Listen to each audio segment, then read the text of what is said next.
جو یقیناً الفاظ کے اعتبار سے، آیتوں کے اعتبار سے بہت چھوٹی ہے، لیکن معنی کے اعتبار سے، مفہوم کے اعتبار سے اس کی سمجھ اور اس کی گہرائی بہت زیادہ ہے۔ اور اگر ان چیزوں کو ہم سمجھنے لگے، اس لیے کہ جو چھوٹی چھوٹی صورتیں ہیں جو بالخصوص 30 پارے میں آتی ہیں، یہ مشرکین مکہ کو جھنجھوڑنے کے لیے آئی تھی۔ ان کا پیغام نماز قائم کرنے کا نہیں ہوتا، ان کا پیغام روزہ رکھنے کا نہیں ہوتا، یہ زکوٰۃ دینے کا حکم نہیں دیتے ہیں، حج کرنے کا نہیں کہتے ہیں، لیکن یہ ان بنیادی باتوں کو جو اپنے سامنے رکھ کر یہ صورت نازل ہوئی ہے کہ جو اخلاقیات سے تعلق رکھتی ہے، جو ایمانیات سے تعلق رکھتی ہے، ٹھیک۔ اور بار بار اللہ رب العزت نے ان باتوں کی طرف جھنجھوڑا، جیسا کہ مسکین کو کھانا کھلانا، یتیم کا حق دینا، تکبر نہیں کرنا، تکبر کرنے والے کے حالات کیا ہوں گے، ٹھیک ہے، ایمان لانے والے جنت میں کیسے رہیں گے، ایمان کا انکار کرنے والوں کا جہنم میں کیا حال ہوگا، یہ باتیں بتاتی ہیں۔ تو یہ صورتیں چھوٹی ہوتی ہیں اور بنیادی کچھ باتیں لی ہوئی ہوتی ہیں اور بہت مختصر بھی ہوتی ہے، ٹھیک۔ آئیے اسی ایک سلسلے اور کڑی میں آج سورہ تکاثر، جو قرآن کی 102 نمبر کی سورت ہے، جس میں 8 آیت ہے مکمل، میں آپ کے سامنے اس تعلق سے کچھ باتیں رکھنے کی کوشش کروں گا۔ اس سورت کے اندر اللہ رب العزت نے مال کے تعلق سے اور کثرت اموال یا کثرت دنیا کے لیے، جو دنیا کی زیادتی کے لیے انسان کوشش کرتا ہے، اس کی طرف بہت اچھے انداز سے اشارہ کیا ہے۔ اللہ رب العزت اس سورت میں فرماتا ہے، بسم اللہ الرحمن الرحیم، الہاکم التکاثر۔ اللہ فرماتا اور کہتا ہے زیادتی کی چاہت نے تمہیں غافل کر دیا۔ آگے فرمایا حتی زرتم المقابر، اس حد تک غافل رکھا زیادتی کی چاہت نے کہ تم اپنی خبروں میں پہنچ گئے، موت آ گئی تم۔ کلا سوف تعلمون، آگے اللہ فرماتا ہے ہرگز نہیں، تم عنقریب معلوم کر لو گے۔ آگے فرمایا ثم کلا سوف تعلمون، کہ اللہ فرماتا ہے ہرگز نہیں، پھر تمہیں جلد ہی اس چیز کا علم ہو جائے گا۔ کلا لو تعلمون علم الیقین، اور ہرگز نہیں تم یقینی طور سے اس چیز کو جان لو گے۔ لترون الجحیم، تو تم بے شک تم جہنم دیکھ لو گے۔ ثم لترونها عین الیقین، اور تم اسے اپنی یقینی آنکھوں سے دیکھ لو گے۔ ثم لتسألن یومئذ عن النعیم، اور اس روز تم سے ضرور بھی ضرور اللہ کی عطا کردہ نعمتوں کے تعلق سے سوال کیا جانے والا ہے۔ تو یہ مختصر سا ترجمہ تھا، آئیے اس کی تفسیر دیکھتے ہیں۔ تفسیر اپنے اندر بڑی گہرائی رکھتی ہے۔ الہاکم التکاثر، تکاثر یہ کثرت سے لفظ آتا ہے، اسی لفظ کوثر آتا ہے، زیادتی، کثرت۔ الہاکم التکاثر، زیادتی کی چاہت نے تمہیں غافل کر دیا۔ کیا زیادتی؟ مال کی زیادتی، اولاد کی زیادتی، لڑکے مجھے زیادہ ہو، لڑکیاں زیادہ ہو، اولاد زیادہ ہو، یا اسی طرح خاندان کی زیادتی، یہ ہمارا خاندان بہت بڑا ہو، طاقت کی زیادتی، مرد زیادہ ہو ہمارے خاندان کے اندر، کھیتی باڑی کی زیادتی کہ میرے پاس خوب کھیتی باڑی خوب زمینات ہیں۔ تو اس میں ہر قسم کی زیادتی، ایسی کثرت کہ جس کثرت کو حاصل کرنے کے لیے انسان دین سے غافل ہو جاتا ہے، فرائض سے غافل ہو جاتا ہے، احکامات سے غافل ہو جاتا ہے، حلال حرام سے غافل ہو جاتا ہے۔ یہ وہ کثرت ہے۔ اگر اللہ نے کسی کو اولاد کی کثرت دی ہے، جس کی کثرت کے باوجود وہ اللہ کی اطاعت فرمانبرداری کرتا ہے، تو یہ کثرت تو خیر ہے۔ کسی کو اللہ نے خوب مال دیا ہے اور وہ اللہ کو یاد کرتا ہے اور نمازوں کا پابند ہے اور زکوٰۃ دیتا ہے اور تمام فرائض پہ عمل کرتا ہے، تو یہ تو خیر ہے۔ لیکن یہ وہ زیادتی ہے جس کو کمانے کے لیے میں دین کو داؤ پہ لگاتا ہوں۔ الہاکم التکاثر، کہ زیادتی کی چاہت نے تمہیں غافل کر دیا۔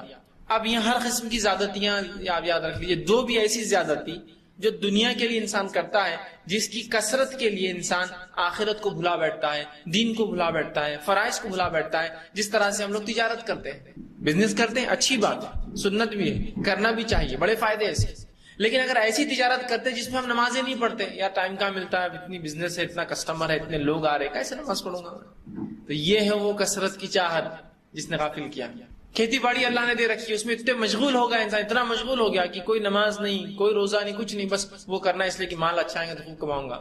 یہ برباد کرنے والی زیادتی ہے۔ خوب اولاد مجھے چاہیے انسان کو، خوب لڑکوں کی خواہش کرتا ہے اور اس کے لیے بہرحال سب کچھ کر رہا ہے، خوب طاقت کی خواہش کر رہا ہے، اس کے لیے سب کچھ کر رہا ہے، دنیا کی ہر چیز کی کثرت اسے چاہیے، گاڑیاں چاہیے، مال چاہیے، بنگلے چاہیے، دولت چاہیے، اولاد چاہیے، اور اس کی کثرت کے لیے وہ آخرت کو بھلا بیٹھا ہے، آخرت کو یاد نہیں رکھتا۔ مرد اور عورتیں دونوں شامل ہیں۔ کسی خاتون کو زیورات چاہیے، اس کو کثرت چاہت ہے اس کو کہ مجھے فلاں چاہیے، اس کے لیے وہ اپنے شوہر کو مناتی ہے کہ حرام کماؤ، اس لیے کہ وہ چاہیے ہمیں۔ جس نے حرام حلال کی تمیز سے غافل کر دیا، یہ کثرت ہلاکت کا باعث ہے۔ تو کہا الہاکم التکاثر، کہ کثرت کی چاہت نے تمہیں غافل کر دیا. اور اللہ رب العزت نے ایک زبردست ایسا خاکہ کھینچا، اس کو تھوڑا سمجھیے. حتی زرتم المقابر، ایسی حقیقت بیان کی دو آیتوں میں کہ ایسا تم غافل ہوئے کثرت کی چاہت میں، حتی زرتم المقابر، کہ تم اب خبر میں پہنچنے والے، لوگ لے جا رہے تم کو. مطلب کثرت میں ایسا انسان مشغول ہوا، ایسا مشغول ہوا کہ بس کاندھوں پر جب لوگوں کا آیا تب اس کے ہوش آئے کہ میں کہاں تھا. فرشتے دکھ گئے، منظر دکھ رہے غائب کے، تب اس کو ہوش آ رہا ہے کیا کیا میں نے پوری دنیا برباد کر دیا میں نے اپنی دنیا، تب ہوش آ رہا ہے. تو ایسی حقیقت اللہ نے کیجیے جس کی کوئی انتہا نہیں یاد رکھی. ایسے ہی ہوتا ہے، گناہگار اپنی غفلت میں پھنس کر گناہ میں مر جاتا ہے. کثرت کی چاہت ایسا غافل کرتی ہے انسان کو کہ اللہ نے ایسا حتی زرتم المقابر کہ اب تم خبر میں پہنچ گئے. مطلب اتنا لگے کثرت میں، ایسی کثرت چاہیے کہ ایسے غافل ہوئے دین سے اور ایسے لگے دنیا میں کہ کثرت مل جائے کہ بس موت نہیں، آنکھیں کھولی اور ہوش آیا کیا کر بیٹھا ہوں. یہ حقیقت کو سمجھیے. یہ تھوڑا سا مشکل جاتا ہے، لیکن اس کو میں دنیا کی مثالوں سے اس کو سمجھانے کی کوشش کرتا ہوں. ایسا کیسا ہو سکتا ہے انسان اتنا غافل ہو کے مر جائے، ہے نا؟ ہم کو کہیں نہ کہیں تو آخرت یاد آئیں گی، اور کیا اتنی جلدی موت آ جائیں گے؟ ابھی تو 60-70 سال کی زندگی جینا ہے، تو ابھی جوانی میں کر لیتا ہوں تھوڑے گناہ، تھوڑی معصیتیں، تھوڑے احکامات توڑ دوں گا، آخر وقت میں خوب عبادتیں کر لوں گا، اللہ کو راضی کر لوں گا اور پھر چلے جاؤں گا. ایسا سوچتا ہے نا انسان. اب دیکھیے زندگی کیسے گزرتی ہے. ہم سب تمام لوگ جو بیٹھے ہیں یہاں، جو سن رہے ہیں، اپنے زندگی کا پہلا وہ لمحہ یاد کیجئے جو آپ کے ذہن میں آج ہو. سب سے فرسٹ ڈے میرے کو یاد ہے، میرے بچپن کا 2.5 سال کا میں تب تھا، تو ایک واقعہ مجھے یاد آ رہا کہ فلاں ہے. کسی کو یاد آ رہا ہوں گا، مجھے تو اتنا چھوٹا یاد نہیں ہے، لیکن میں جب 3 سال کا تھا تو ایک میرے کو واقعہ یاد آ رہا، میں ایسا ہوا تھا، فلاں ہوا تھا، یہاں گیا تھا، ہوا تھا. ہوتا نا، یاد آتا ہے انسان. سب سے پہلا واقعہ یاد کیجئے جو ذہن میں آ رہا ہے، اور اس واقعے سے زندگی کے اس عمر کو کمپیئر کیجئے، کتنے دن گزرے. آپ بولیں گے یار ایسا لگ رہا اب بھی بس کل ہی یہ واقعہ ہوا تھا، ہے نا؟ ہوتا ہے، ارے شاید پرسوں کی بات تھی یار، یہ ایسا ہوا تھا. سوچیے تھوڑا سا اس لمحے کو سوچیے اور آج کی زندگی کو سوچیے. 20 سال 22 سال 25 سال 30 سال 35 سال 40 سال 50 سال 60 سال کی زندگیاں جن کی ہے، وہ پہلا لمحہ یاد کیجیے اور اس لمحے سے لے کر زندگی کا آج کا جو آپ کی زندگی ہے اس کو کمپیئر کر لیجیے. کتنا وقت گزرا؟ آپ بولیں گے ایسا لگ رہا ہے چند لمحے ہی گزرے، ہے نا؟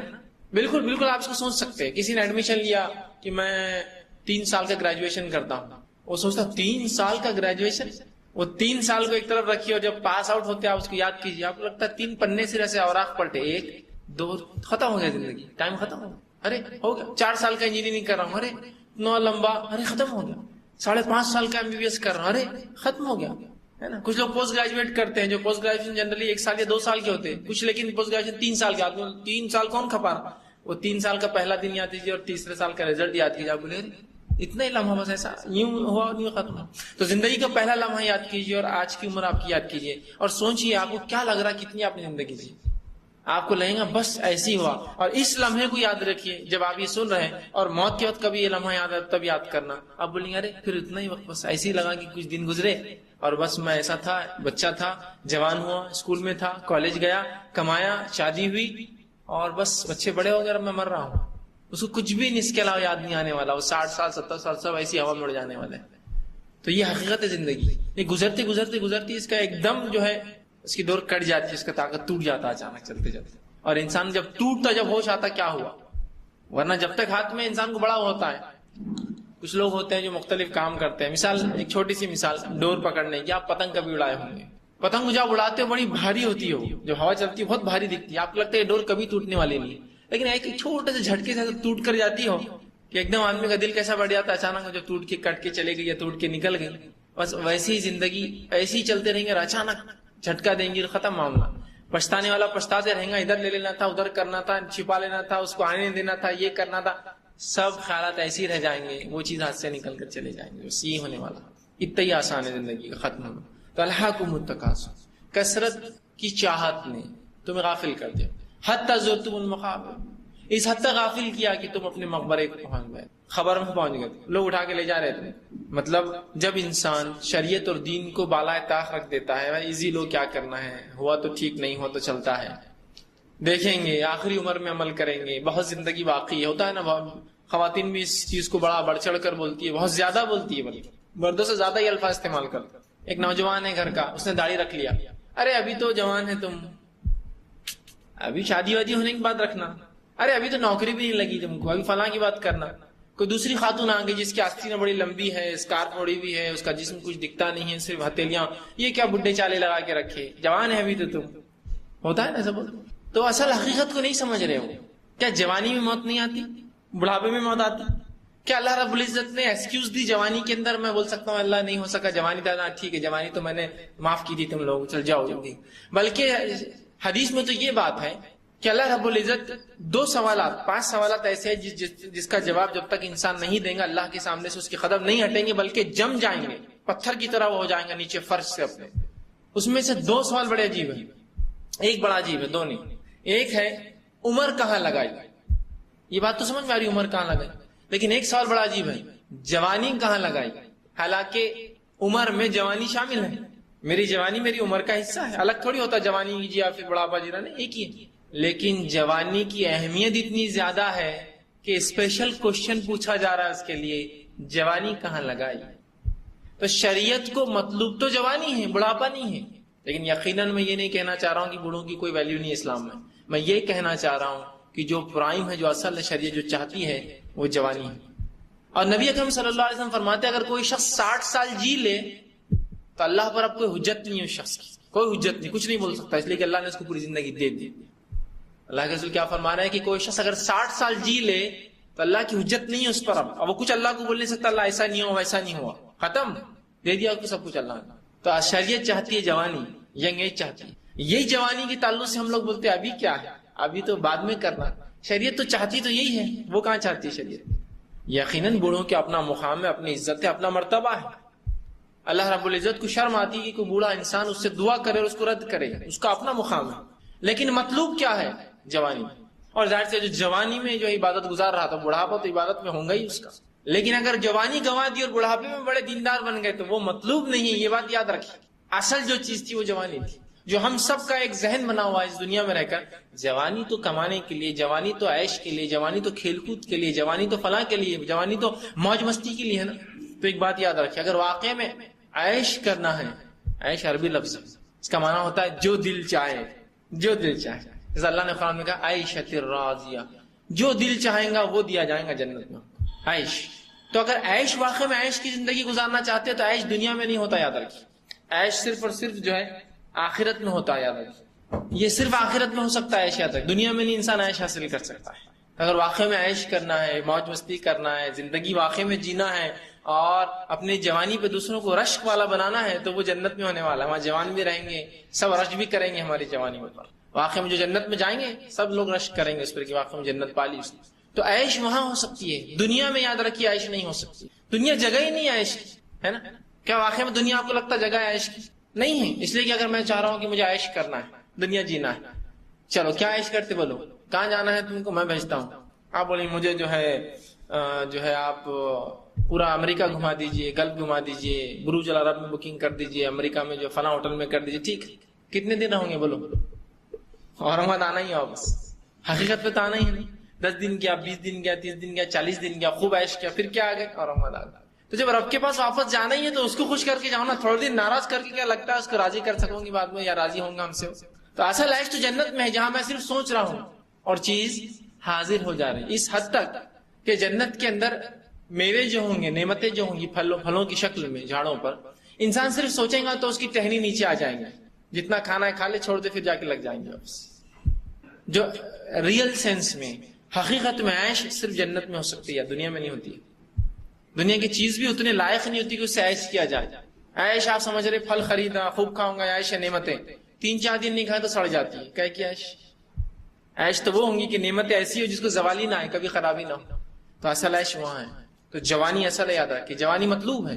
تو اللہ نے فرمایا الہاکم التکاثر کہ کثرت کی چاہت نے تم کو غافل کر دیا. حتی زرتم المقابر، اس حد تک کہ تم جو ہے خبروں میں جا پہنچے. آگے اللہ فرماتا ہے اور یاد رکھیے یہاں ہر قسم کی مال کی یاد رکھیے. اور یہ غفلت ایسی ہی ہے، انسان موت کے قریب چل جاتا ہے. چاہے مثال کے طور پر لیجیے مال، انسان مال کے لیے سب کچھ کرتا ہے، رشتے توڑتا ہے، ناطے توڑتا ہے، دوست احباب چھوڑ دیتا ہے، محلہ چھوڑ دیتا ہے، ماں باپ چھوڑ دیتا ہے، سب کچھ چھوڑ دیتا ہے. وقت آئے تو بھی بچوں کو انسان چھوڑ دیتا ہے پیسوں کے لیے.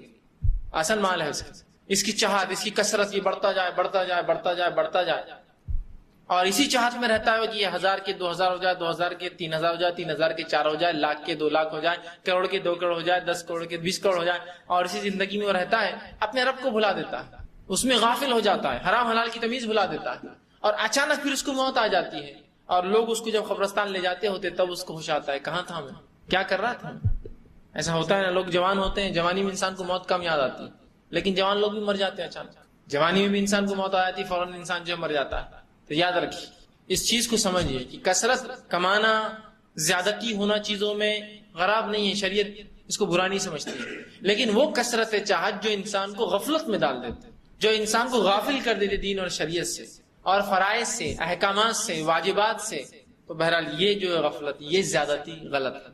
تو کہا الہاکم التکاثر، زیادتی کی چاہت نے تمہیں غافل کر دیا، حتی زرتم المقابر، اس حد تک غافل کیا کہ تم اپنی خبروں میں قبرستان پہنچ گئے، لوگ لے کر انسان کو جا رہے، جب جاتے ہیں تو برا انسان پھر لوگوں سے کہتا ہے، مردہ کہتا ہے ہم سن نہیں سکتے، جو برا ہوتا ہے کہتا ہے کہاں لے جا رہے ہو، اس لیے کہ جو فرشتے اس کی روح قبض کرنے آئے تھے اتنے ہولناک ہوتے ہیں کہ اس کو معلوم اب اندر کیا حال ہونے والا ہے، تو چلاتا ہے زور زور سے کہ کہاں لے جا رہے، اٹھا کر واپس چھوڑ دو جاؤں، اس لیے کہ بہت برا حالت ہوں گی خبر میں، بہت بری حالت ہوں گی آخرت میں۔ جبکہ نیک انسان ہوتا ہے جب اس کو لوگ لے کر چلتے ہیں تو وہ کہتا ہے جلدی چلو، اتنی دیر کیوں کر رہے ہو، اس لیے کہ جو چیز اس کی روح نکالتے وقت اسے خوشخبریاں دی گئی ہیں اس سے خوش رہتا ہے، مگر جلدی لے کر چلو، دیر مت کرو مجھے دفنانے کے اندر۔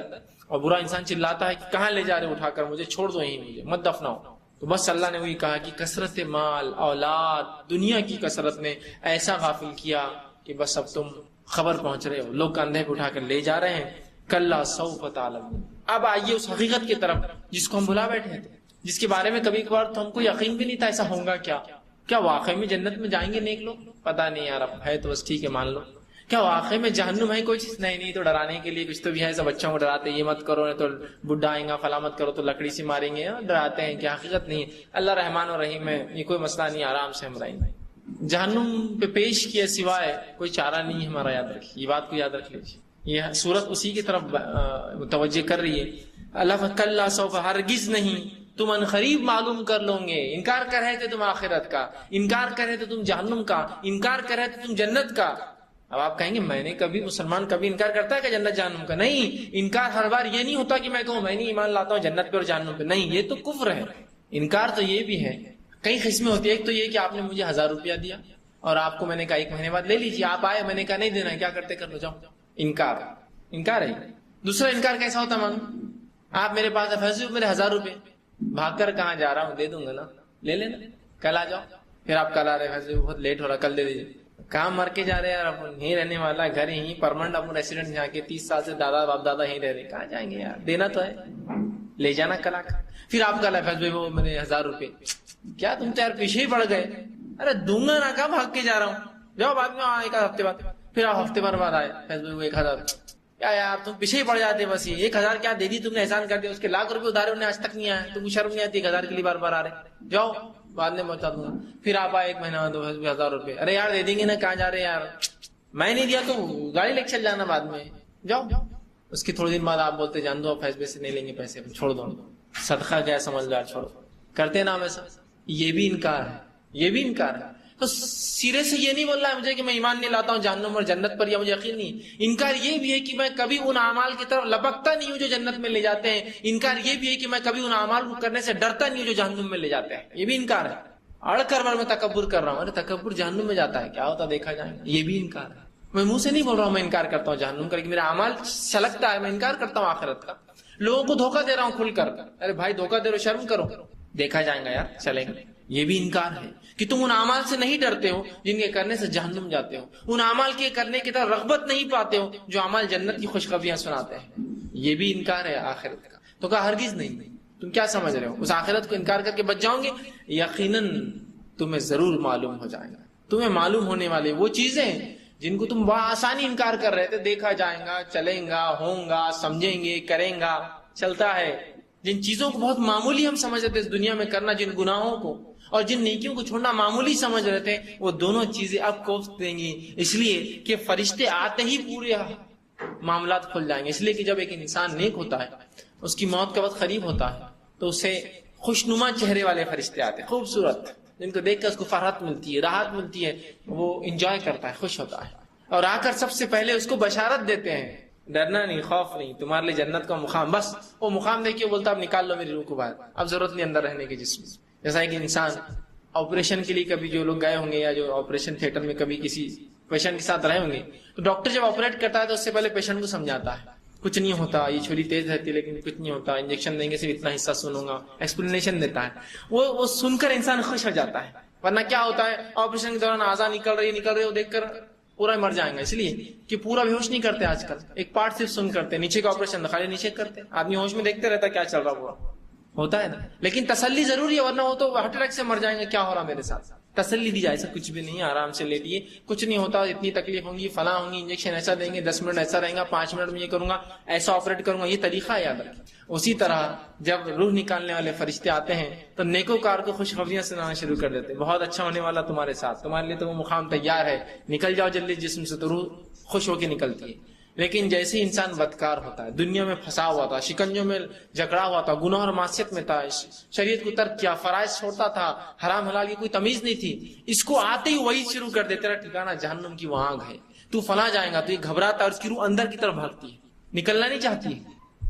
تو اللہ فرما رہا ہے ہرگز نہیں, تم ان قریب معلوم کر لو گے, شیورلی تم کو معلوم ہونے والی یہ چیز, یقینی طور سے یہ چیز تمہارے سامنے آنے والی. وہ کیا, جس چیز کو ہم بلا بیٹھے تھے, آخرت, جس چیز کا ہمارے دل میں کوئی ڈر نہیں تھا, آخرت, جو جنت اور جہنم کے تعلق سے ہماری کوئی سوچ و سمجھ بھی نہیں تھی, بس دیکھا جائے گا یہ جنت کیا ہے جہنم کیا ہے. تو اللہ ہرگز نہیں, تم معلوم کر لو گے, تمہیں یقیناً معلوم ہو جائے گا. لیکن جس دنیا میں ہم جیتے ہیں نا, یہاں لگتا نہیں کہ ہم کبھی مریں گے, حالات تو ایسے ہی ہوتے ہیں ہمارے. کسی کو لگ رہا ہے مریں گے نہیں, کوئی بھی ایسا کام دن میں ایسا ہوتا ہے جس کو کرتے وقت ہم کو یہ یاد آتا ہو کہ یار مرنے کے بعد کیا ہوں گا, اس پہ اثر, کوئی بھی کام نہیں ایسا. کرو جی کچھ نہیں ہوتا, ابھی تو تمہاری عمر ہے, جوان ہے, فلاں ہے, ایسا ہے ویسا ہے, دنیا میں سب کر رہے, چلتا, حرام ہوتا تو سب کیوں کرتے تھے, اکثریت کری تو کرتے رہنا, وہ جائیں گے تو اپن بھی جہنم میں جائیں گے نا, پہلے تو وہ جائیں گے نا اپنے سے, یہ سوچ کر ہم تمام اعمال کر رہے ہیں. انہوں کرتے تو اپن بھی کرو, بھائی سود حرام ہے نہیں, انہوں لیتے تو اپن بھی لو, بھائی زنا حرام, انہوں کرتے تو اپن بھی کرو, بھائی شراب حرام ہے, فیشن ہے, میں چلتا کرنا پڑتا ہے, یہ سب مارکیٹ میں رہنا تو یہ سب چلانا پڑتا. یہ سب چیزوں کو ہم اس طرح سے لیتے ہیں. تو اللہ ہرگز نہیں, تم یقیناً جان لو گے. پھر فرمایا ثم کلا سوف تعلمون, ہرگز نہیں پھر تمہیں جلد علم ہو جائے گا. دیکھیے بار بار ایک ہی الفاظ دہرائے جا رہے ہیں, ہرگز نہیں تم یقیناً قریب جان لو گے. دوسرے اس میں کہا ثم کلا سوف تعلمون, ہرگز نہیں پھر تمہیں جلد اس چیز کا علم ہو جائے گا. کس چیز کا؟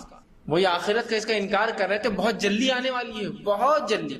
اور یاد رکھیے ایک انسان جو مر جاتا ہے اس کی آخرت وہیں سے شروع ہوتی ہے. جو قیامت جس پر آئیں گی, موت اس شخص کے لیے قیامت ہے جو قیامت سے پہلے مر رہا ہے. تو میری موت میرے لیے قیامت اور میری آخرت ہے. ٹھیک, وہ ایک الگ بات ہے, جن لوگوں پہ قیامت آئیں گی وہ الگ مسئلہ ہے, لیکن میری موت میری قیامت اور میری آخرت شروع ہو گئی ہے نا. تو یہاں ہم آخرت کا انکار کر رہے تھے اور سوچ رہے تھے کتنا لمبا وقفہ ہے ابھی دنیا میں جینے کا, کیا ابھی سے سوچنے گئے تمام چیزیں, اور ہمیں شعور بھی نہیں تھا, نہ بچپن میں ہم کو شعور دیا گیا. شریعت یہ چاہتی ہے کہ انسان بالغ ہونے سے پہلے اس کو شریعت کا شعور دیا جائے, حرام حلال کی تمیز سکھائی جائے. وہ کیسے؟ نبی اکرم صلی اللہ علیہ وسلم فرماتے ہیں جب بچے 7 سال کے ہو جائے تو ان کو نماز کی تاکید کرو. کیوں؟ اس لیے کہ بالغ نہیں ہوا, لیکن جب بالغ ہوں گا کیا اسی دن سے تاکید کریں گے آپ؟ تب تو فرض ہو گیا نا اس پر, بات سمجھ رہے ہیں, تب تو فرض ہو گیا.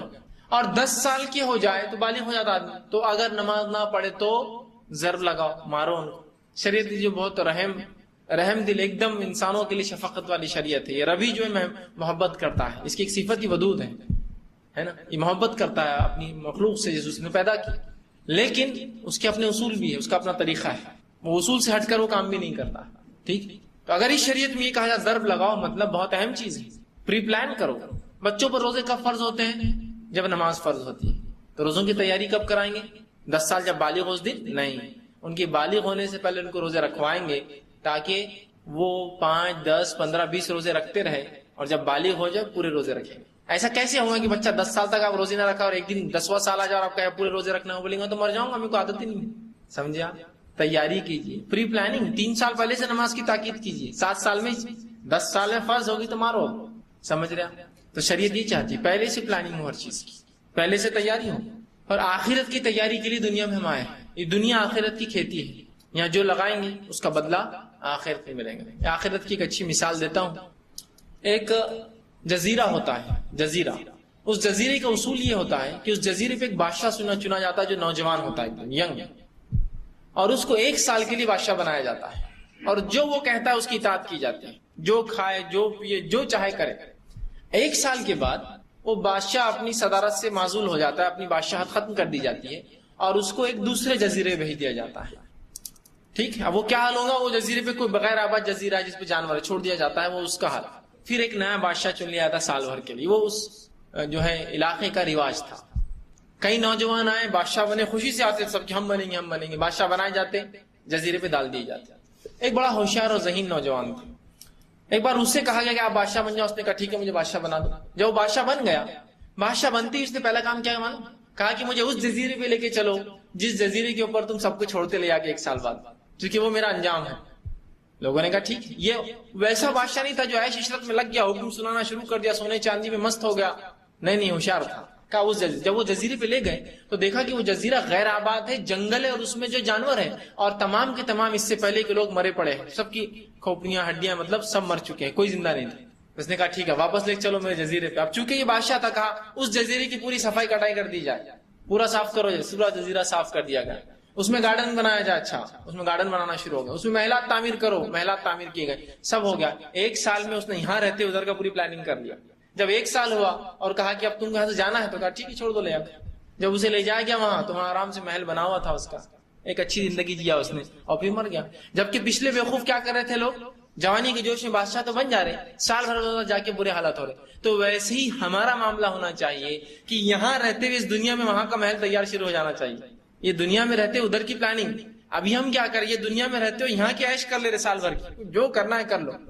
لیکن اس کے بعد کی لمبی زندگی جو دوسرے دنیا میں ہے، وہ دنیا کی تیاری کیا ہوں گی؟ وہاں وہ جزیرے کا حال ہوگا جو پہلے لوگوں کا ہوا، جو بیوقوف تھے، جنہوں نے اس دنیا میں رہتے، اس جزیرے پہ رہتے، اس جزیرے کی تیاری نہیں کی. تو اسی طرح اگر مجھے جنت چاہیے تو یہ جنت کی کھیتی دنیا ہے، یہاں رہتے بھی وہاں کی صفائی، یہ وہ اور وہ فلاں محلات، یہ وہ سب تیار کرنا ہے نا. جو مسجد بنائے تو اللہ کے لیے، اللہ جنت میں اس کے لیے محل بنائیں گا تو ابھی سے محل کی تیاری. جو فلاں کام کرے اس کے لیے فلاں ہوتا ہے، ابھی سے اس کی تیاری. جو فلاں ذکر کرے اس کے لیے کیا ہوتا ہے. ابراہیم علیہ السلام نے اللہ کے رسول سے کیا وصیت کی جب آپ معراج گئے تو کہا اے اللہ کے رسول صلی اللہ علیہ وسلم اپنی امت سے وصیت کرنا. یہ ابراہیم علیہ السلام کی نصیحت تھی اللہ کے رسول کو جو آپ نے وہاں کی آسمان میں کہا کہ ابراہیم علیہ السلام کی طرف سے اپنی امت کو وصیت کرنا کہ جنت چٹیل میدان ہے، خالی رہتی جنت، اس میں کچھ ہے ہی نہیں لگا ہوا. کہ اللہ کا ذکر کرنے سے اس میں کیا ہوتا ہے، ایک پودا آ جاتا ہے، ایک جھاڑ لگ جاتا ہے. اللہ کا ذکر کرنے سے گارڈن تیار ہو رہا ادھر، فلاں کام کرنے سے محلات تیار ہو رہے ادھر، یہ کرنے سے فلاں چیز تیار ہو رہی. جو برائی سے بچے اس کے لیے فلاں ہے، جو غصہ ہوتے ہوئے جو غصے کو پی جائے اس کے لیے فلاں ہے، جنت ہے. جو صبر کرے کسی مصیبت کے اوپر اس کے بدلہ سوائے جنت کچھ نہیں. کوئی اپنا حق ہوتے ہوئے بھی حق لینے سے اس کو پتا ہے فتنہ ہوگا، حق چھوڑ دے تو کہا جنت کے بیچ میں جو ہے اس کو ایک محل ملے گا. تو تیاری یہی کرنا ہے، یہیں سے پریپریشن کرنا ہے وہاں کی. اور جب یہاں سے دنیا ختم ہو، آنکھیں بند ہو، اور جب وہاں آنکھیں کھلتی، یہاں بند ہوتے ہیں وہاں شٹر کھل جاتا ہے. معاملہ ایسی ہے، زندگی ختم نہیں ہوتی ہے. ہم سمجھتے زندگی ختم نہیں، زندگی کنٹینیو رہتی ہے. یہاں سے جائیں گے مریں گے، مرتے اٹھ گئے وہاں. برزخ کی زندگی ختم ہوئی تو آخرت میں اٹھ گئے، آخرت ختم ہوئی جنت جہنم میں چلے گئے. ختم نہیں ہو رہا، سلسلہ چالو ہے. تو یہاں آنکھ بند ہو تو جہاں آنکھ کھلے وہاں پہلے سے محل تیار تھا، اور فرشتے خوش ہو آپ کے آنے سے. ہاں فرشتوں کو خبر رہتی ہے، اچھے لوگوں کی فرشتوں کو بہت نالج رہتی ہے. جس طرح سے ہم لیتے نا کس کے پاس مال ڈالا ہے، کس کے پاس فلاں کی، فرشتے بھی بہت پوچھ گچھ کرتے رہتے ہیں کون آدمی اچھا، کس نے آج نے کیا کیا، تم نے کس کیا مال لایا، اس نے کیا کر رہا تھا، وہ ایک دوسرے تو مشہور ہو جاتا ہے آدمی. تو ایک انسان دنیا میں مشہور اور محبوب ہونے سے پہلے آسمانوں میں ہو جاتا ہو، اس کے بعد دنیا میں محبت آتی سی معلوم، تو وہاں مشہور رہتا ہوں. تو جیسے ہی وہ مرتا ہے تو اچھے فرشتے آتے ہیں، اچھے لوگ آئیے ویلکم، تو وہ خوش ہو کے نکلتا ہے. برا رہتا ڈر کے کھینچتا ہے. جب اچھا آدمی اوپر جاتا ہے تو پہلے آسمان کے فرشتے کہتے ہیں ویلکم اے اچھی روح، خیر آئے، مقدم ہے تمہارا، آؤ، دروازے کھول دیے جاتے ہیں. جب برا انسان لے جایا جاتا ہے تو آسمان کے پہلے آسمان فرشتے بولتے ہیں یہ مغضوب روح ہے، غلیظ روح ہے کوئی، کیونکہ اس کو جو کفن پہنا جاتا ہے اتنا بدبودار سڑا ہوا ہوتا ہے کہ آسمانوں میں اس کی بدبو آتی ہے. کہتے ہیں اس کا انٹری نہیں ہے، پہلے آسمان پہ انٹری نہیں. اسے اٹھا کر پہلے آسمان سے زمین پر پھینک دیتے ہیں.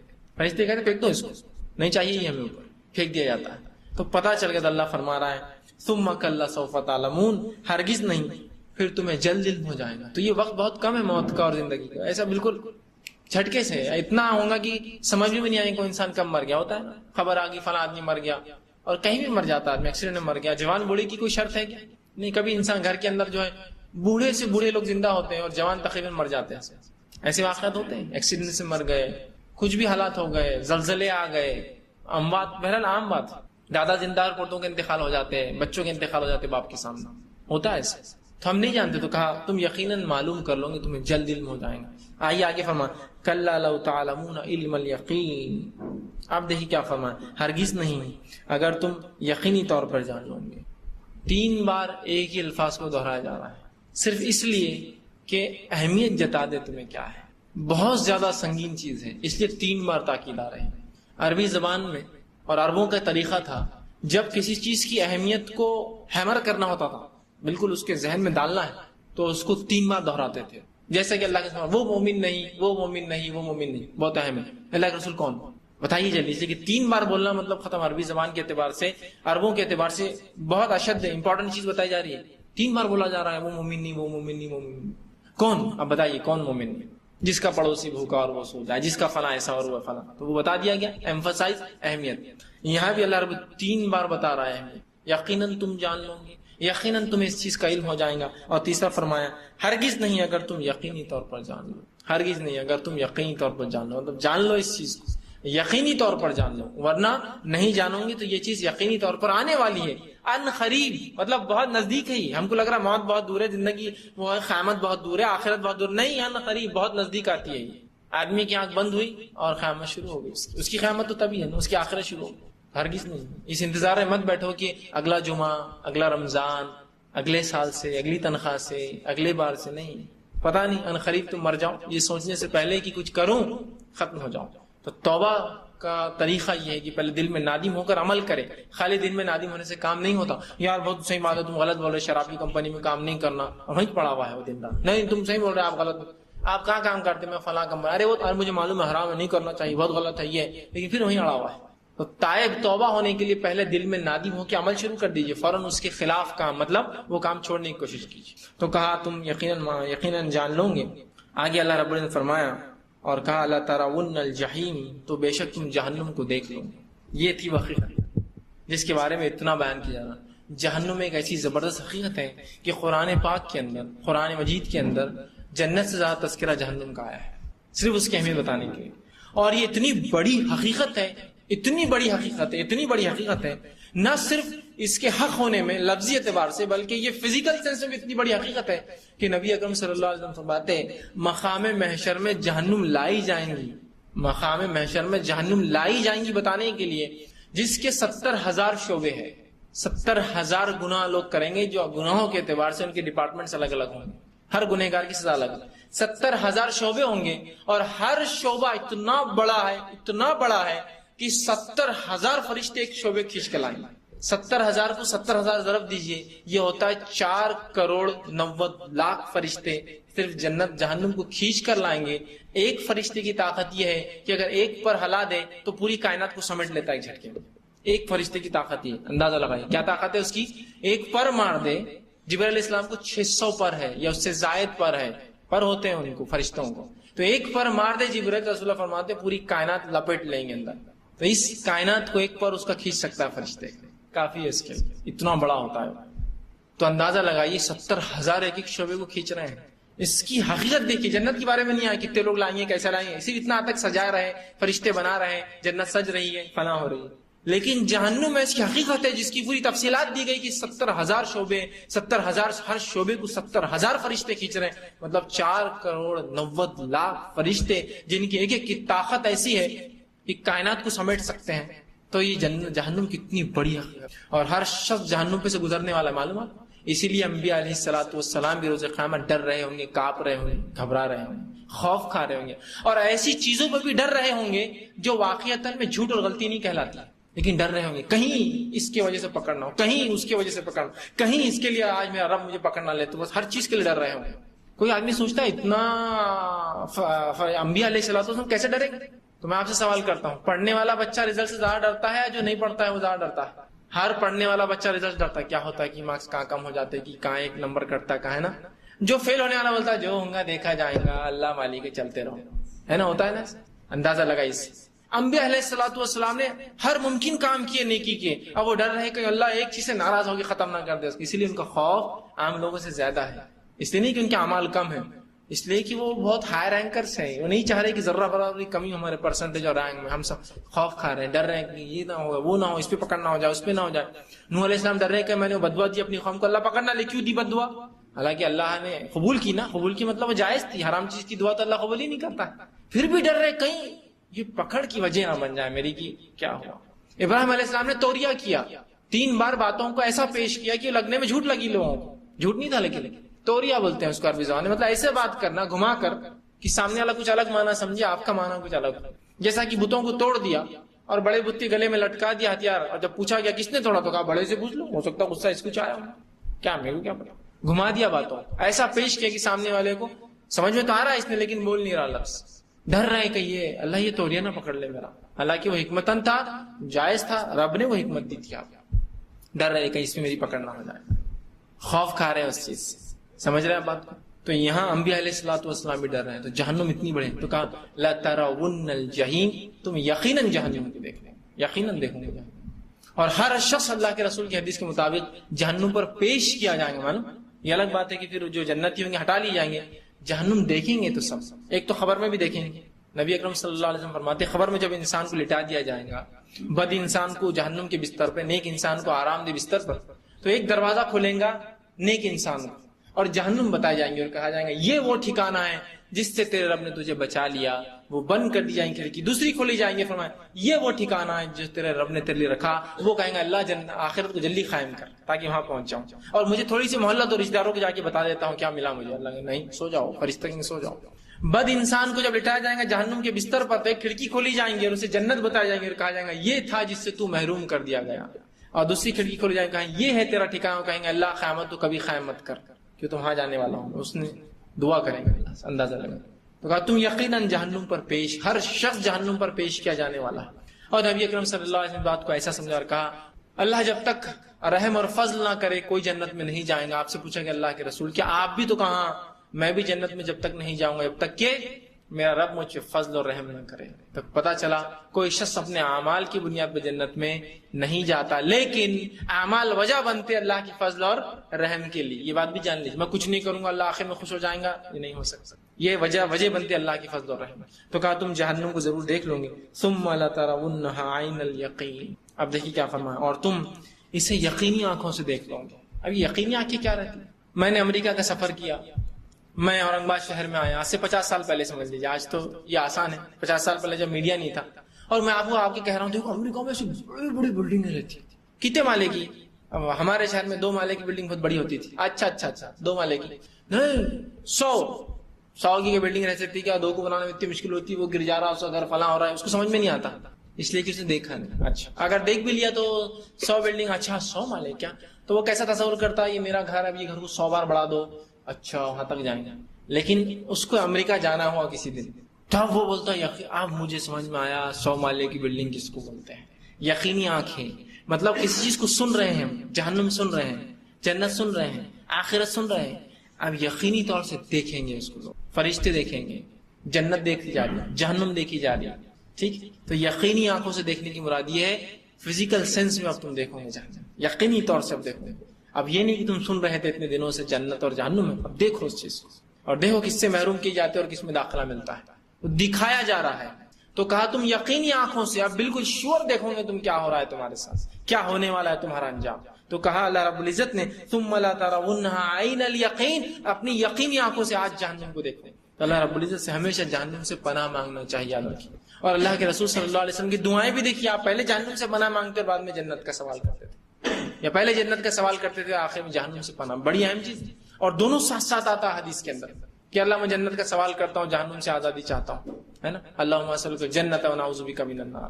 یہ ہم دعا کر رہے ہیں ربنا آتنا فی الدنیا حسنۃ وفی الآخرۃ حسنۃ وقنا عذاب النار. ہر بات تذکرہ نار کا آتا ہے، کئی جگہ تو جنت کا تذکرہ نہیں آئے گا سوال کا، لیکن جہنم سے بچنے کا تذکرہ برابر آتا ہے. یہ بہت سخت چیز ہے. تو کہا تم اسے دیکھ لو گے اور یقینی آنکھوں سے دیکھ لو گے. اب یہ وہ نہیں ہے کہ ہم بھی آ کر ڈرا رہے ہیں کہ جہنم ہے، قرآن بول رہا ہے جہنم نہیں. اب دیکھو اس کو آنکھوں سے، فزیکل سینس میں دیکھو، ڈرو اس سے. تو یہ بہت ہولناک چیز ہے، یاد رکھیے، اس سے ہمیشہ پناہ مانگنا چاہیے. ثم لتسألن یومئذ عن النعیم. اور اس روز ضرور بھی ضرور تم اپنی نعمتوں کے تعلق سے پوچھے جاؤ گے. کوشنیبل ہو، سوال کیا جائے گا نعمتوں کے تعلق سے. نعمتیں کیا ہوتی ہیں؟ اگر نعمتوں کا سوال اگر میں کروں اپنے آپ سے اور اس سماج سے، تو ہم اتنے ناشکرے لوگ ہیں کہ ہم کہیں گے میرے پاس کیا نعمت ہے، اس کے پاس نعمت ہے. وہ بولے گا میرے پاس کیا نعمت ہے، اس کے پاس نعمت ہے، وہ بولے گا اس کے پاس، میرے پاس کیا نعمت ہے، اس کے پاس نعمت ہے. اور یہ تمام جو اشارے ہوں گے صرف مال و دولت، روپیہ پیسہ اور اولاد کے اوپر ہوں گے. زمین جائیداد، اس کی زمین دیکھو نا 2 ایکڑ ہے، میں تو 1 ایکڑ والا، اس کے پاس نعمت ہے. وہ بولے گا میرے پاس کیا 200 ہے، اس کے وہ بولے گا میرے پاس 200 کا 2000 ہے. ہم بہت ناشکرے لوگ ہیں، ہم نعمتیں کیا ہے اس کو سمجھ نہیں رہے. اگر نعمتوں کو سمجھ لے تو بہت آسانی ہوں گی. آئیے ایک واقعہ سنیے. نبی اکرم صلی اللہ علیہ وسلم نے جب صحابہ کو بتایا کہ سبحان اللہ کی کیا فائدے، الحمدللہ کیا فائدے، اللہ اکبر کے کیا فائدے، ذکر و اذکار کے اللہ کے چھوٹے موٹے کیا فائدے ہیں، تو صحابہ نے کہا اللہ کے رسول ہم تو ایسے کتنے ذکر کر لیتے، پھر نام عمل کیا زبردست ہو جائیں گا ہمارا. مطلب سبحان اللہ بولتی تو فلاں ہو جاتا ہے، لا الہ الا اللہ ایک پڑھنے میں رکھا جائے اور تمام کائنات ایک میں، تو لا الہ الا اللہ کو پڑھنا جھک جائیں گا. تو کتنی بار بولتے ہیں ماشاء اللہ لا الہ الا اللہ، ہے نا. اور سبحان اللہ و بحمدہ و سبحان اللہ العظیم، یہ اللہ الفاظ رسول اللہ فرماتے کہ 2 کلمے ایسے جو ہونٹوں پر ہلکے ہیں میزان میں بڑے بھاری ہے. سبحان اللہ و بحمدہ و سبحان اللہ العظیم بخاری کی آخری روایت ہے.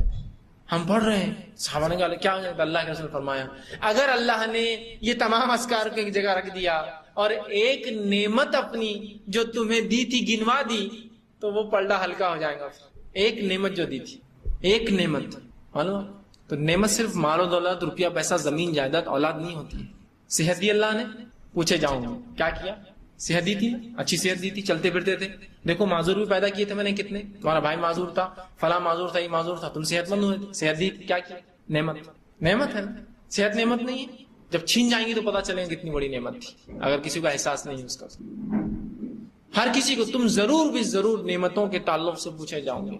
آئیے نبی اکرم صلی اللہ علیہ وسلم واقعہ سنیے. آپ ایک مرتبہ بہت تیز دھوپ، گرمیوں کے دن تھے، تیز دھوپ تھی، اور عموماً عرب علاقوں کا ٹیمپریچر بہت زیادہ ہوتا ہے، تقریباً 55 سے لے کر 60 کے بیچ میں ڈگری ہوتا ہے. ادر ڈگری سینٹی گریڈ ہمارے اعتبار سے ہندوستان میں جو چلتا ہے، ٹھیک. 55 سے لے کر 60 بولے تو بہت زیادہ ہوتا ہے. یہاں 40-45 میں حالت کیا ہوتی ہے وہ آج محسوس اس لیے نہیں ہوتا ہے، کیا گاڑیاں ہیں اور ایسی گاڑیاں، ایسی گھر، سب ایسی ہے تو محسوس نہیں ہوتا. لیکن اگر آپ ریگستان نکل جاؤ اور اس پر ہیومیڈیٹی نہیں ہوتی، وہاں کی دھوپ چٹکتی ہے، ہیومیڈیٹی نہیں ہوتی، اس میں پانی کے بخارات نہیں ہوتے ہیں، اس لیے وہ چٹک مارتی ہے، ایسی لگتی ہے کہ بالکل کالا کر دے جسم کا. 2 گھنٹے آپ باہر گھومے تو چٹک مارتی ہے. اس دھوپ کے اندر اکثر لوگ جو ہے اپنے گھروں کے اندر، مکانوں میں اور جو جھاڑوں کے نیچے آرام کرتے تھے. نبی اکرم صلی اللہ علیہ وسلم ایک بھری دوپہر دھوپ کے اندر باہر نکلے. جب نکل کر چلنے لگے دیکھا سامنے سے ابوبکر آ رہے ہیں، تو کہا ابوبکر، وہ ابوبکر صدیق رضی اللہ عنہ کا اللہ کے رسول، کس چیز نے آپ کو اس تپتی ہوئی دھوپ میں باہر نکلنے پہ مجبور کیا؟ تو کہا تمہیں کس چیز نے مجبور کیا کہ اس تپتی ہوئی دھوپ میں تم سڑک پر آؤ؟ تو کہا اللہ کے رسول سچ کہتا ہوں صرف بھوک کی شدت نے مجھے باہر نکال دیا. کھانے کو گھر میں کچھ نہیں تھا، بھوکا تھا تو باہر نکلا کچھ مل جائے. یہ ابتدائی دور تھا مدینے کا، بھوک کی شدت نے مجھے باہر نکالا ہے. تو کہا قسم ذات کی اس کے ہاتھ محمد کی جان ہے، اسی وجہ سے میں بھی باہر آیا ہوں. کہا چلو کچھ ڈھونڈتے ہیں. دونوں مل کر آگے نکلے تو عمر ابن خطاب دکھے. کہا عمر کیسے کیا باہر آنا ہوا؟ تو کہا آپ لوگ کیسے کیا باہر آنا؟ تو کہا بس بھوک کی شدت نے باہر لایا. کہا بس میں بھی اسی لیے باہر آیا ہوں، کھانا نہیں ہے کچھ کھانے کا، بھوک کی وجہ سے باہر سڑک پہ آیا ہوں. کہا چلو ڈھونڈتے ہیں. چلو تینوں مل کر نکلے. ابو ایوب انصاری رضی اللہ عنہ اپنے باغ میں کھیتی کر رہے تھے، جھاڑوں کو پانی دے رہے تھے، کھجور کے جھاڑ. سلام کیا، بڑے خوش ہوئے کہ اللہ کے رسول آئیے، ویلکم، استقبال، اہلا وسہلا. ابوبکر صدیق بھی ساتھ ہیں، عمر ابن خطاب، تینوں کو بلایا. کہا کیسے کیا آنا ہو؟ تو کہا بھوک نے نکال دیا باہر. تو کہا بھوک کوئی بات نہیں. فوراً ایک کچا خوشا توڑ کر لائے، اللہ کے رسول کے سامنے رکھا. فوراً گئے بیوی سے کہا ایک بکری ذبح کرو اور جلدی سے لا کر جو ہے اللہ کے رسول اور دونوں جو ہے صاحبین آئے ہیں، ابوبکر صدیق، عمر ابن خطاب. فوراً لاؤ. بیوی نے فوراً پکایا، کھایا. جب اللہ کے رسول کھا رہے تھے تو کھاتے کھاتے کہا تم لوگ ضرور اس نعمت کے تعلق سے پوچھے جاؤ گے، اس نعمت کے تعلق سے تم ضرور پوچھے جاؤ گے. کیا نعمت تھی وہ؟ کھانا. پوچھے جاؤ گے تم اس کے تعلق سے. اب اس نعمت کا بھی ہم کہاں شکر ادا کرتے، کیا حالت ہے ہم سب کو پتا ہے. اگر میں کھا رہا ہوں تو میں بولتا ہوں یہ کھانا کیا ہے، ویسا کھانا ہونا تھا، وہ اسٹینڈرڈ کھانا ہے. کھا تو رہا ہے تو زندہ ہے نا، شکر ادا کر پہ یہ نعمت.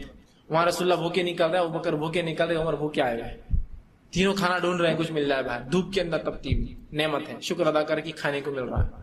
نعمت ہے اللہ کی، اس پہ شکر ادا کرے اللہ کا کہ یہ نعمت اللہ نے دی ہے، بس کھائے جو ہے بس اچھا ہے. یہ نعمت اللہ نے، اللہ کے یہ پوچھے جاؤں گا. اس نعمت کے ساتھ کیا سلوک ہے ہمارا بتانے کی ضرورت نہیں مجھے. ایسے کئی گھرانے اس میں کھانا پھینکا جاتا ہے، سڑ رہا ہے.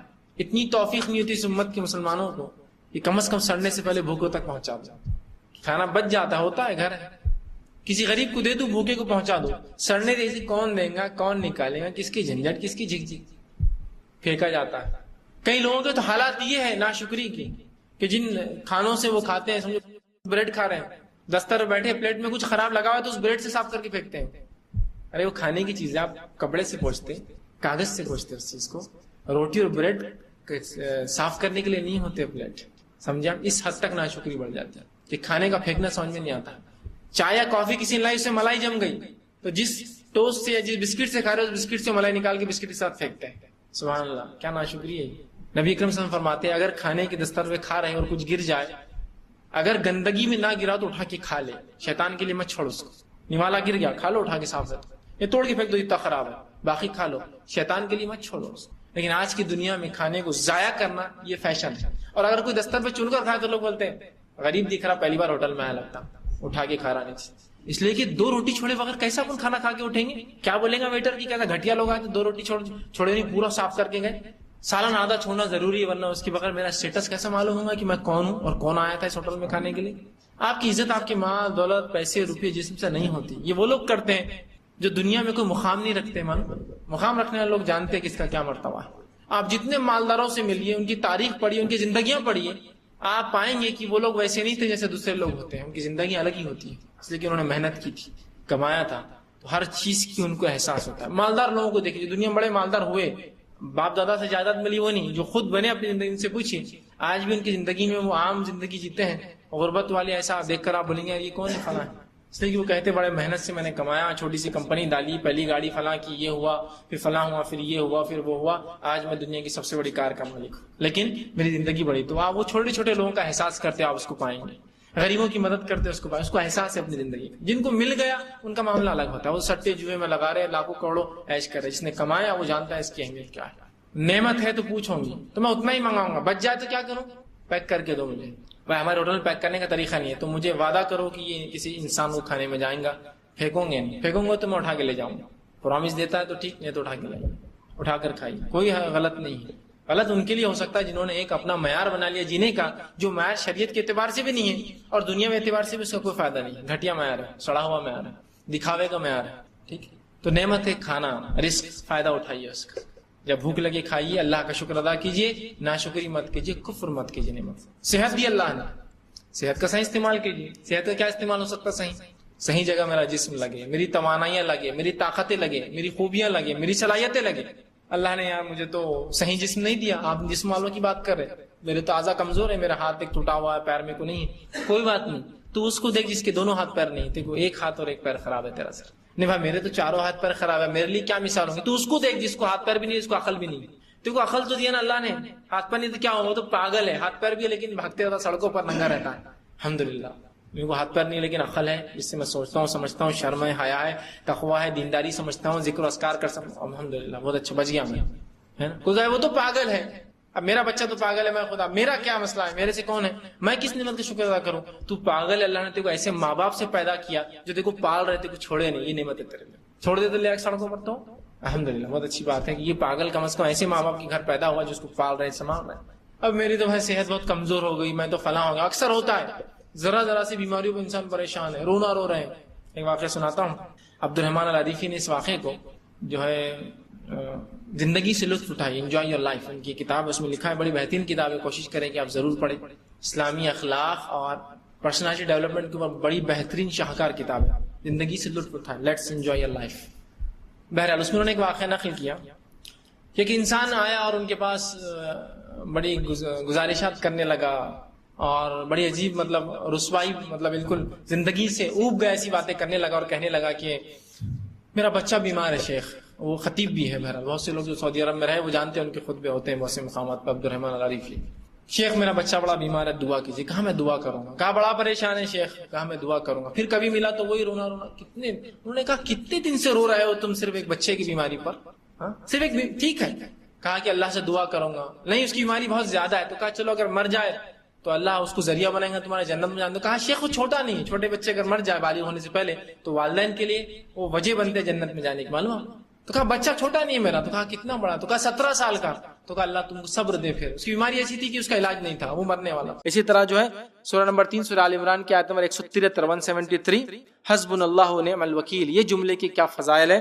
تو اس کے تعلق سے آتا ہے شدید رنج اور غم اور مصیبت میں یہ کلمات کہنے سے اللہ تعالی رنج اور غم کو دور کر دیتا ہے. بخاری کی روایت ہے, عبداللہ ابن عباس رضی اللہ عنہما اس کے راوی فرماتے اور کہتے ہیں ابراہیم علیہ السلام کو جب آگ میں ڈالا گیا تو اس وقت انہوں نے کہا حسبنا اللہ و نعم الوکیل.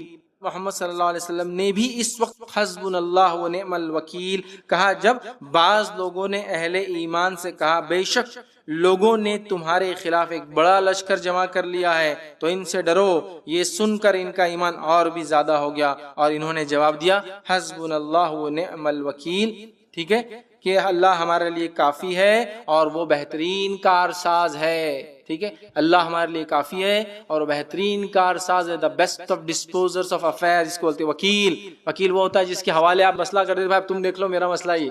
ٹھیک ہے, تو حسبنا اللہ و نعم الوکیل. صحابہ نے کہا, اللہ کے رسول نے کہا اور ابراہیم علیہ السلام نے کہا تو شدید رنج غم خوف, لوگ کہہ رہے تھے دشمن تمہارے خلاف جمع ہو گئے سیدھے ہو جاؤ, تو صحابہ نے کہا حسبنا اللہ و نعم. اللہ کے رسول صلی اللہ علیہ وسلم نے کہا دشمن تمہارے خلاف جمع ہو چکا ہے, آپ نے کہا حسبنا اللہ و نعم الوکیل. ابراہیم علیہ السلام کو جب آگ میں ڈالا گیا تو آپ نے کیا کہا حسبنا اللہ و نعم, اللہ ہمارے لیے کافی ہے اور وہ ہمارا بہترین کارساز. سمجھ رہے آپ. تو اس کلمے کے بڑے فضائل یاد رکھیے.